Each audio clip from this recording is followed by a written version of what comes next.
Hello everyone. In this video, I'm going to show you how we can actually lock down a document in Microsoft Word so users cannot make edits to it.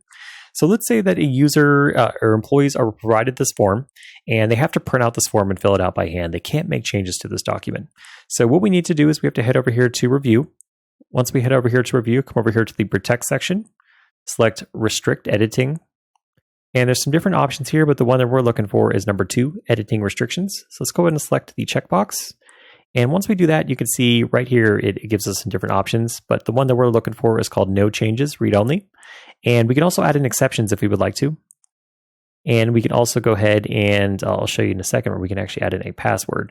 So if you're good with this, if you want to add in any exceptions, feel free to do so. But we're going to go ahead and select Yes, Start Enforcing Protection.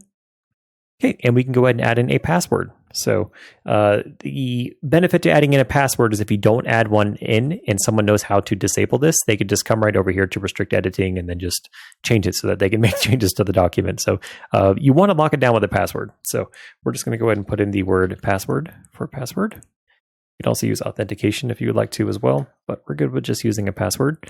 And we'll go ahead and select OK.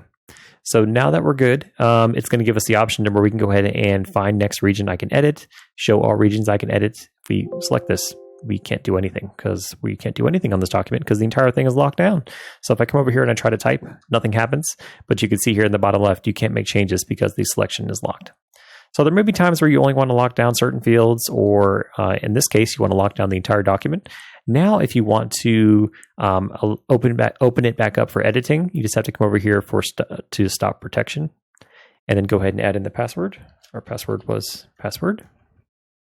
And now that it has been lifted, we can come in here and we can make changes to it again. So that is actually how you're able to lock down your document on Word.